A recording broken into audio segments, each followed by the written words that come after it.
बागा लावल्या नाना तरी आज झाडे तरी आंब्याने बांधल्या कोया मोसंब्याला पाडा संत्री आल्या तोडा सफरचंद हिरा काकडीचा गारवा चंद्रहार हिरवा आनंद फणस काजू द्राक्षाचा घड मागवा डाळिंब्याला रसात तुम्ही जावा फणसात गोरे जांभळ्यांना खिशात माझ्या घरात लिंबुनीचे झाड त्याची सावली डेरेदार त्याच्या खाली बसून मी खाईन मी माझ्या माहेरी जाईन माझे माहेर मेघमपुरी मला दिली मोठ्या घरी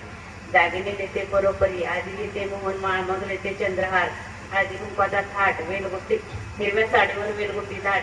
हिरव्या चोळीची मिऱ्यासारखी गाठ हळदी कुंकाचा थाट आज घरात मध घरात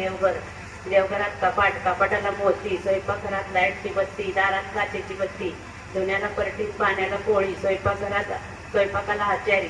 स्वयंपाक केला बरोबरी बोलवाय गेले मोहनदास जेवायले रामदास पाणी प्याला चांदीचे ग्लास बसाय टाकते चंदनाच्या पाटाभोवती रांगोळीचा थाट उदबत्तीचा सुवास आधी वाटते शेवाळ्या मग वाटते दुधाची भासुंदी हे सर्व जेवण सारा मग सुंदर आमटीचा फुलका मारा तोंडी लावायला 12 प्रकारची भाजी कारले चिरून भेंडी भरून शेवग्याची शेंग थोडी कोबीचा कांदा डाळ भरून बटाटा कांदा हलवा मलई आंबा रवा नाही याची नाही सवय केवढा केला तिखट झाला लिंबू पिळायची आठवण नाही हे मात्र लक्षात आला सकाळ वाचत होते गालामध्ये हसत होते गणितातराव पाटलांच्या नावाला खर्च किती आला ती वसरीवर बसून विचार करीत होते बया जोरदार काय आवडू शकते